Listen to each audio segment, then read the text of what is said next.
Queen's University Belfast has beaten Cambridge to take the title of the most entrepreneurial higher education institution. That's according to a new report from Octopus Ventures. The most lucrative spin-outs are in the fields of artificial intelligence, medical sciences and quantum computing.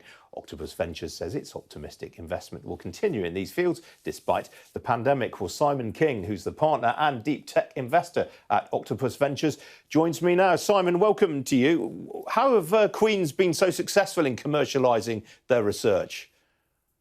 Hi Ian, good morning. Yes, Queen's University Belfast retains the top spot in our rankings this year. And actually we've conducted some quite extensive interviews with the guys at Queen's University in Belfast to try and understand what it is that they're doing that makes the spin-outs that they create so successful. And I think a big part of what they're doing is helping these early stage companies identify who their customers are, really at the very, very earliest stages of inception of these businesses. Because as you can imagine, the technologies that are created in universities can have applications in many different areas. And so one of the key things that Queen's is doing is helping those little companies identify very early on who their customers might be and therefore what direction they should take those technologies in. Now, British universities traditionally are not as good as their US counterparts in terms of unlocking commercial value from their work. Is that changing? Are they starting to narrow the gap? I think so. One of the things that we've seen in this year's report actually is that spin-outs from UK universities are more successful than ever. So the latest year's worth of data shows that universities received £61 million in proceeds from the sale of shares of spin-out companies. And that's a 37% increase on last year. So we're very optimistic about spin-out companies in the UK. And as you say, I think historically the UK has probably not done as well as their counterparts in US universities at spinning out and commercializing the technology, but we do have some world-class institutions. So I think there's every opportunity there. And which are the research sectors that investors like you are most interested in right now?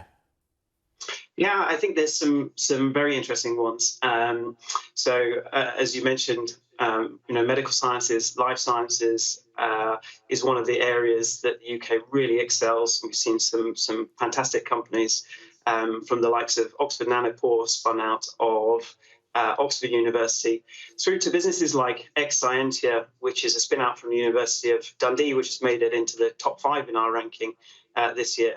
And Exscientia is a business that kind of combines life sciences and computer science because they use machine learning and artificial intelligence to aid in drug discovery. And actually that business raised $60 million earlier this year. And what about international investors? I mean, presumably British-based investors like you don't have the field to themselves. Are you having to sort of fight off some other investors from around the world? A little bit, but I think that's a good thing actually for the ecosystem. So it's great to see, the rest of the world actually investing in homegrown British companies and the spin-outs from UK universities. I think every pound invested in UK companies is going to be good for the economy. It's going to be good for UK job growth, and I think it's going to be good for the UK in general. And presumably the fact that Oxford University is involved in this very high-profile piece of work now with AstraZeneca, that is only going to raise the profile of UK universities around the world. I think so. I do think, the profile of UK universities is already very good in the world standing, but absolutely. I think Imperial also has a world-leading modelling team that clearly the government's been taking advice from, but is also looked to from the rest of the world in terms of modelling the spread of pandemics and epidemics. But also, as you say, the vaccine work that's being done at Oxford University, I think we've all got a lot of hope in the vaccines that are being created that are going to take us out of this situation. All right, Simon, very good to talk to you again. Appreciate you joining me. Thank you.